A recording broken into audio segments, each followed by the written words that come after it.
Welcome to the Do Good Work podcast. Today we are talking to Amy Jacobus. Amy is the founder and strategist for her own company, Amy Jacobus Marketing, and she's obsessed with helping service providers increase their impact with smart human marketing. And we're going to define what human marketing means today on the podcast. Her grounded growth consulting offers a framework for creating an evergreen brand guide and actionable marketing plan. And Amy has designed courses, facilitated workshops, and participated in panel discussions for University of Denver, Barnard College, and New York Foundation for the Arts, amongst others. And she's on a mission to support good people in building resilient and profitable businesses by grounding their marketing plans in purpose and humanity. Amy, welcome to the pod. Thank you. Thank you so much for having me. When we had our original conversation before we scheduled this, we had a really good back and forth around like the future marketing and so on and so forth. But there's something that kind of stuck with me. And there's something that you explicitly use, marketing your own bio. And it's the term human marketing. Can you kind of expand a little bit around that?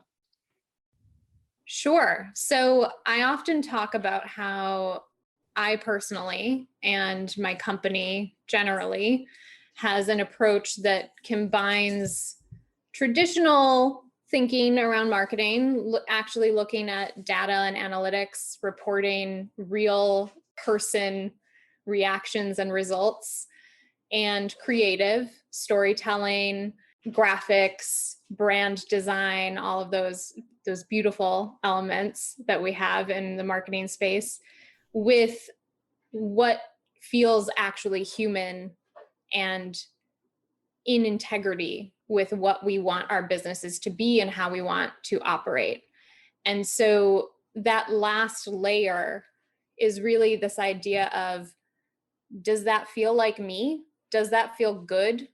Does that feel aligned with my values and what I actually want to put out in the world? You bring up an interesting point. I think the key word is integrity, being thorough through and through. And when I see the word integrity and when I define the word, it's being whatever you say on the front end is what's happening on the back. And if you're posing as someone, but you're actually living that life, then it's not no longer a pose. It's like, this is who I am. And you're showing that through and through. I think one of the difficulties that I personally have seen in marketing is that maybe you have another team writing your scripts. Maybe you have another team writing your posts. And it sometimes doesn't feel like a true tone, a true voice. In my opinion, it might be very difficult to get someone else to get that true voice from you, because even finding your own voice that's like a lifetime, like you're seeking for that in a lifetime. And then when you find it, like you have to share that even further. So it's harder to find your own voice, but let alone for someone else to take that voice and share it with the world. Can you tell me a little bit more about though, like how does this play out with what you see in the market trends happening now, as well as what you're seeing with your clients, as well as from your own perspective? Because you're living and breathing this. You're not just diagnosing, you're a practitioner. Yeah, sure. So, I mean, we've heard the term authentic in especially talking about social media presence, right? For years now. And a lot of people are like, okay, that's now become meaningless and jargon. What does authentic mean? But I think if we continue to investigate that that's what the public wants, that's a craving that your potential clients and customers have, is your authentic voice. What can you do to actually show up that way? And to your point, I think you have to consistently and constantly investigate what that means for you personally. And you cannot fully 100% step away from your own communications so that it doesn't have even a kernel of you and your distinct ideas. So that delegation between, I don't want to write my own social media posts anymore. I want to be my CEO and really work in the capacity of leader, visionary. There still has to be some communication between those visionary ideas and whoever is executing the social media post. Are they in communication with each other? Are they listening? Are they aligned? Yeah, that's extremely important. The working in silos just creates more catastrophe. And I think you mentioned something that I kind of want to pose as a question. Is authentic even real? Um, I don't know. I don't know anymore. I really feel like those who say they're authentic are not.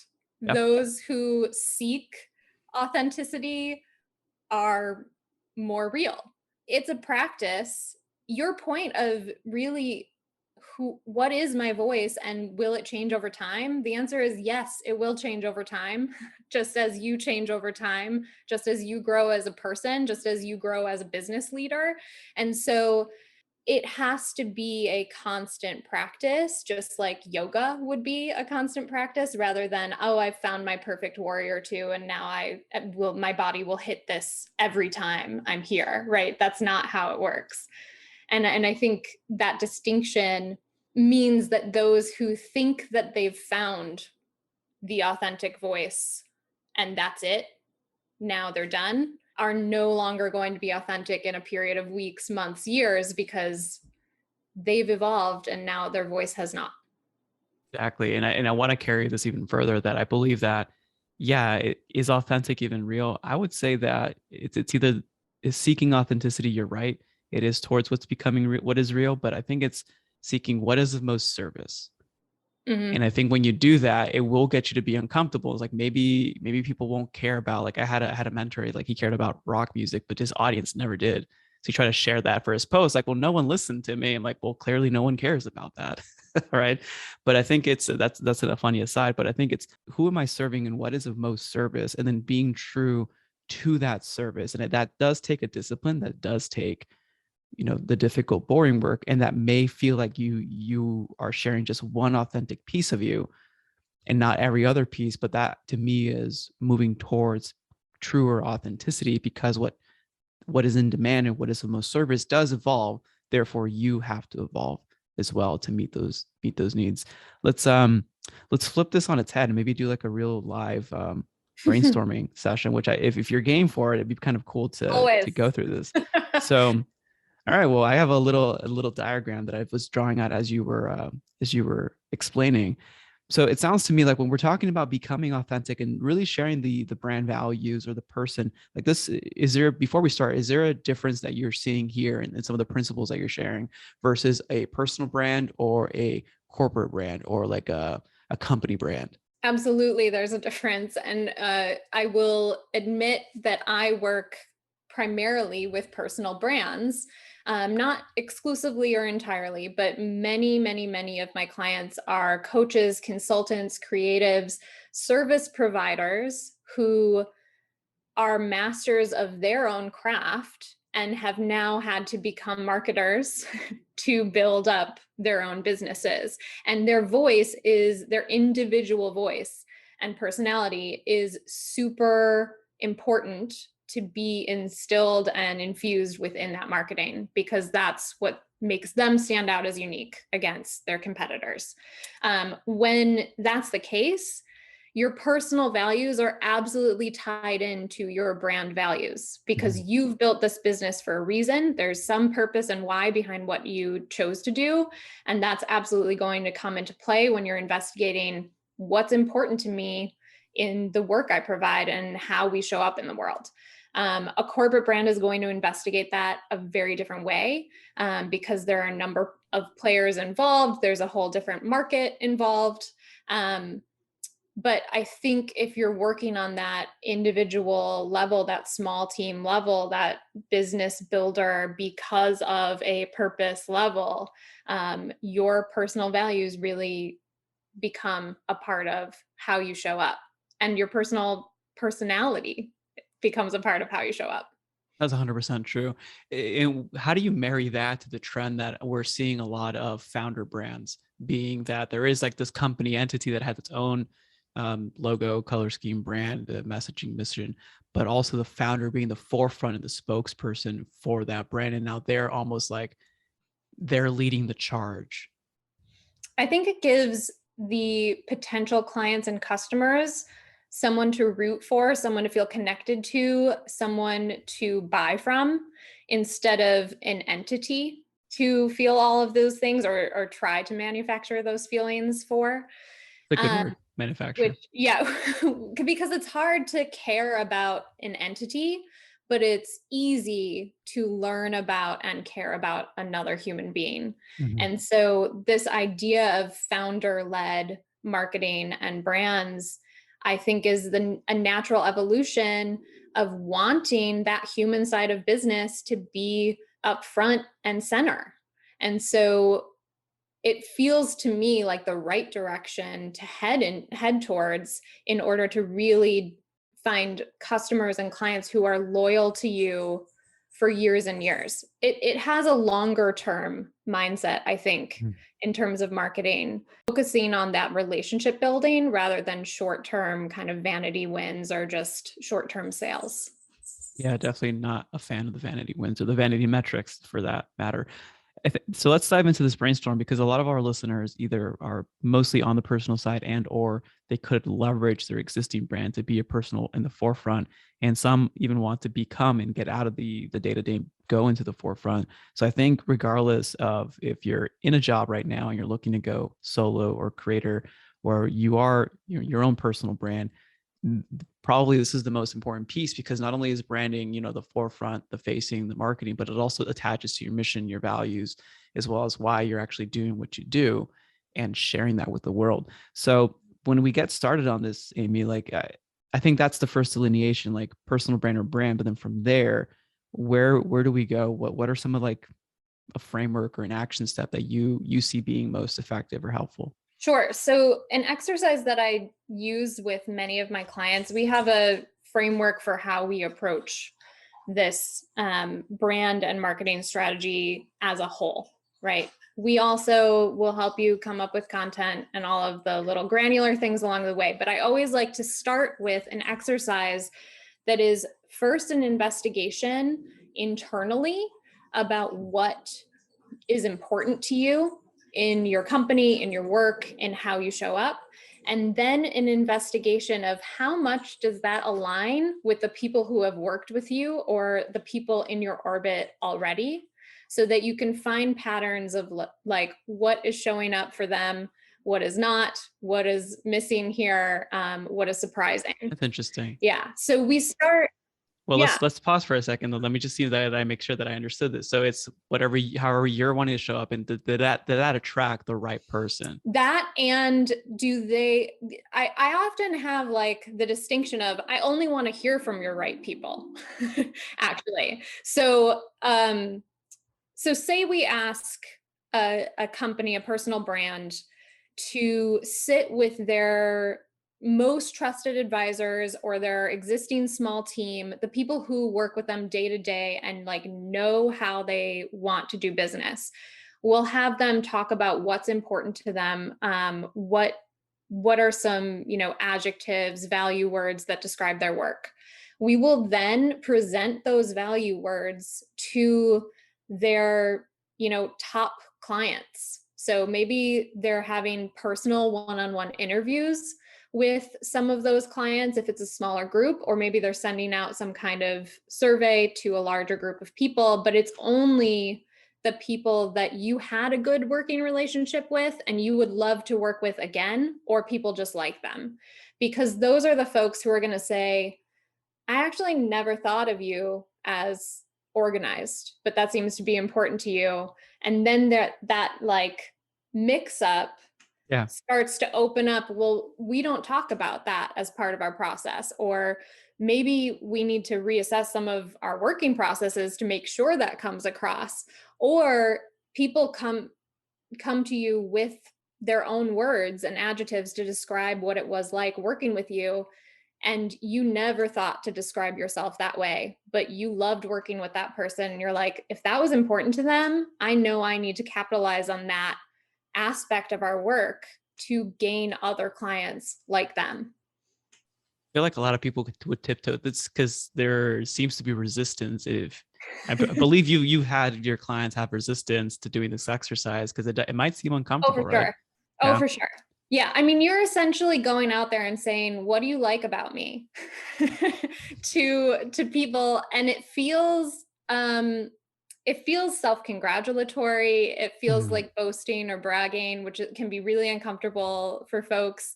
And it's also opening yourself up to feedback and constructive criticism, which can be really difficult for people to take in and not take personally as Mhm. well. But it's such a transformative exercise because once you've done that work with multiple responses coming in, you start to see patterns in Yeah. the language that people are using. It's social listening, that's Yeah. social listening 101. What are people saying about your brand? It's way more important than what you say about your brand to those people. Unfortunately, right? Yeah. Well, usually I have to say I work with the best people. And so we usually get wonderful praise in return, and in response to these interviews and questionnaires. And so we're always delighted by the words that people use to describe their work. I love that. So let's say we got an intake in for the audience listening, if you're taking notes, if you're taking mental notes, the first action is to talk to your best customers that you want to attract more of. That will be uncomfortable. That might have a level of resistance. That means that's a good thing. Move towards it. And when you do that, I think it's just asking the simple questions like, how do you perceive me as? What is the best thing why do you work with us? And I think that's a feedback loop that you can do manually right now. In the future, you could have this, automatic, but again, this is Yep. relationship based. This is really focused on what are the key trigger points and how can they expand upon that. Once you have those words, do you suggest a certain number of feedback loops? Is it 7, 5, 21? What have you seen be pretty good for statistical significance? I It depends on the company, honestly. I've done this with people just starting out who have really worked only on building their business for like 2 to 3 years, and they just don't have a wide enough survey sample size, right? They've maybe only had a dozen clients or something. Um, get 5 of them, and you'll still see and sense some patterns emerging. I would say less than 5 is really not going to tell you very much. Yeah, But if you're in those early stages, start small, and still, I think it will be informative, this exercise. I love that. So get 5 to 8 when you do that. So now we have like this pile of documents or notes on what people say about us. Where do we take it from here? So, super nerd moment is just like creating one of those ghastly word clouds is actually really helpful in this stage. What are the words that are popping up over and over again, in these responses? Using some horrible, Googled word cloud thing is actually really helpful because it will make bigger the responses that show up more and more. And for you, that indicates I need to investigate what that word really means to me and my business and how it can become part of my marketing moving forward. So if the word thoughtful comes up over and over and over again in your responses, and it shows up in that word cloud as like a giant, you know, beast of a word, you're going to take that visual cue and think, okay, this is important to people. And I didn't think about it. I wasn't thoughtful about this word before. Now I'm going to be. And how can that become a part of not only the words that I use on my website, the words that I use in my social media posts and my emails, but also the way that I market? And so, how is my marketing thoughtful for my audience? And this is where the creative actually comes in, right? Because you can't just say, oh, I'm just going to put thoughtful in every email headline. Because here's the real split. And this is like, obviously I'm working in marketing as well all these years. It's this is great, but how does this make me more money or more customer Yep. or more results? I'm like, okay, well, you'll get to that. And I think that just as an aside for this, that kind of thinking is obviously essential because we have to like some people have to hunt and then from there they get their clients and then that's what they profit from. But I think that we have to be generous in our marketing and being able to do more for the market. And I think, I mean, word of mouth is something that's been neglected since the rise of social media. And I think a good challenge would be like, okay, if you're trying to really create this, it's creating a better experience. And if you're just saying, how does this get me more clients? Well, let's talk about referrals. Let's talk about recurring clients. Yep. Let's talk about relationship. Um, but I think right now, going back to the main point, here we're at a point where we're being creative in how we actually execute these strategic words. And that's where I think really the experience and knowledge that you have is like, okay, with this word, here's what might work best, or here's what I've seen work best. How can we creatively brainstorm? Like, let's say the word is thoughtful or the word is Hmm. organized. Like, how can we creatively brainstorm how to dissect that word? And I'm using marketing terms here, syndicate that across different modalities so Hmm. our audience can understand that explicitly, but maybe even subliminally. I always want marketing to become part of your process, your working process in general, the operations of your company. How are you thinking about marketing every step of the way? And I think when you systematize marketing in that way, it becomes much easier to tackle, particularly if you are, a solo entrepreneur or a founder brand and you're realizing my voice needs to be a part of this, but I have so many other things to do. What the heck? I can't do it. Um, I I would take that word thoughtful or organized, and I would create a part of your working process. Say you are a um, I'm going to end up just using examples of my own clients. Say you are a video producer, you create um, films for certain kinds of nonprofits and arts companies, and you know that it is very important to your clients that you are organized, more organized than other people in your sphere. You are going to, the next time you create a new project with someone, you're going to think, how am I organizing this? How do I write that down or give that information, hand it off to my marketing team so that that can be part of our marketing? So that that idea of, we just landed a new client, we're starting this film project, the first thing we do is create a spreadsheet with all of the, shots we want to develop during this process. And how does that kind of behind the scenes of your organization process of working with someone show up in your next email, in your social posts, in your Facebook ads, on your website? Behind the curtain stuff, like showing like this is what's actually happening behind the process. Can you tell me how you've walked through, and this is interesting because you're allowing or you're telling your clients to be more, again, vulnerable. How do you walk through, and this is good for the audience to know, the fear of sharing too much? And I'm not talking about TMI, like personal, I'm Right, talking about right, right. like, okay, let me just share my entire process to the world. That scares people. Like, well, people are going to steal from me, or people Mhm. might copy it, or I might lose everything. Like, how do you like walk people through that? Because I'm on the opposite camp, thinking the more you share, the more people will come. So Right. I'm in your camp, abundance mindset for the win, but I, but I also, um, I do get this question, and I think it's easier, at least at first, if you have that fear or insecurity, to lean into sharing not the what and how, but the why you do things the way you do.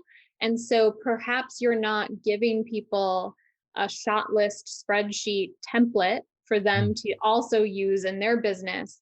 But you're saying the reason we always start with a shot list, and this client does not start with shoot lists. So she's going to be like, what are you talking about? But the reason you always start here is because then you'll feel prepared. Then you know what to bring the day of, then blah, blah, blah, blah, blah. So you are starting with, this is the purpose behind why I do what I do, not necessarily sharing, this is what I do. I love that, and I feel like, to me personally, like I made that shift recently, and it's kind of liberating. It's like, well, here's everything, and I'm doing this because I'm not actually not in that business of storing and hoarding information. Yep. And I love that that example of thinking about the why. And that's something that I'm even taking notes away from this podcast. That's important. Amy, I think it's always interesting and fun to talk to people who are actually doing the work and in it day to day. What excites you most about where we're heading in marketing? Oh, um, I feel like we are acknowledging that marketing has a lot of pushy, sleazy tricks that we no longer want to be a part of. That there are frameworks and tactics and technologies we can use to our benefit, but that we want to use them in a way that treats our client base well. I'm excited that more people come to me with questions not only about I want more sales, but also this idea of integrity. I want more sales, but I'm kind of curious about, big tech and its involvement in, our lack of privacy or security. Like, how do I balance my personal values with my professional goals?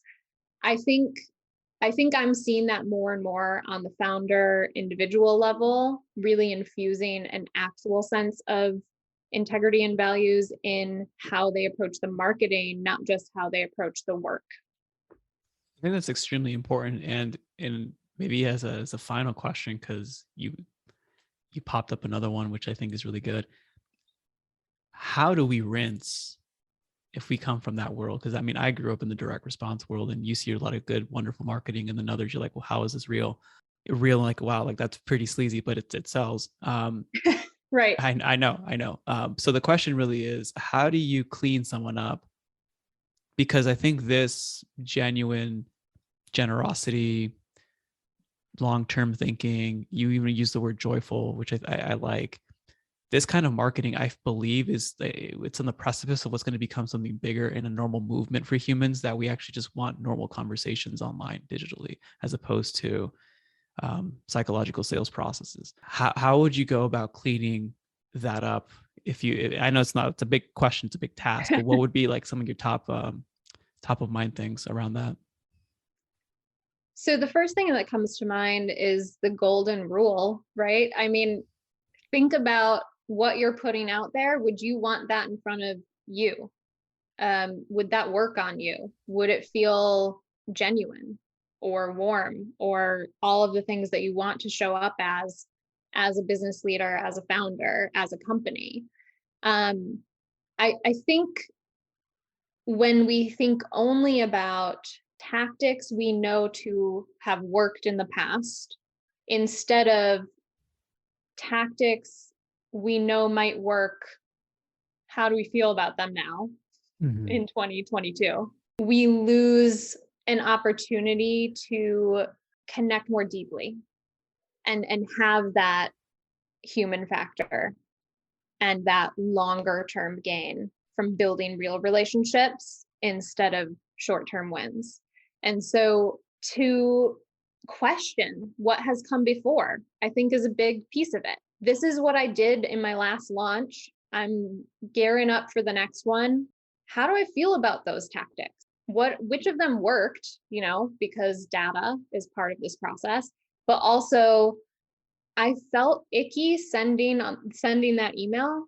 Let's investigate that further. Why did I feel that way? What felt out of alignment to me, and how can I change it so that it is back in alignment with how I want to show up? I think, all of this again is asking yourself very personal, deep, vulnerable questions and allowing yourself to answer it with feeling involved instead of just data and science and numbers. Yeah, and I think in the past the big trend was people over profits, and I'm in the fan of it's both impact and profit. Like you have to do both Mm-hmm. if you want to grow. But here it's looking at gain versus loss of integrity, and how do you Yeah. gain without loss of integrity? And I think that relationship is something that we're being more cognizant of with what's been happening around the world. And Amy, for everyone listening, and I'm curious as well, like what do you do and what do you consume to stay relevant? I mean, I'm online too much. for sure. I live in the internet because of my work. And so I am on all the socials, even if I'm not active there, I'm lurking. And I have been looking more and more at purging my own social media diet of the gurus, those who have had and developed larger followings, like we're talking, thousands and thousands, millions followers, using these traditional sales techniques Yeah. and growth techniques, and abandoning those sites for more niche, smaller audience, folks who are specialized in what they're focused on and what they're trying to do. So I'll follow someone who's like just an Instagram expert who focuses on reels and that's it. Like someone who talks about one specific thing and keeps talking about it is interesting to me right now in terms of looking at other marketing experts and learning from them. And then I also, I read the email digests of what's up in marketing brew, like that kind of stuff. But I skim them. Yeah. No, I think it's wise to learn from the small practitioners who don't have who haven't used the same things that have millions or hundreds of thousands of followers. Amy, for our listeners out there, what's the best place for them to, one, thank you for this episode, and two, learn more about what you're up to? Sure. I am active on Instagram. I'm not just lurking there. So if you want to hang out with me, I post, I respond personally to all my DMs, at least for now. So at Amy Jacobus, AMYJACOBUS, and amyjacobus.marketing is where you can learn all about our marketing framework, how we work with our clients, the different services we provide, and get some, free resources if you're just starting out and you need somewhere to start. I love that. We'll put those links in the show notes. And Amy, thank you so much for being on. Team, for everyone listening here, if you found an insight here from Amy, please head on over to the links that she shared and also on the show notes.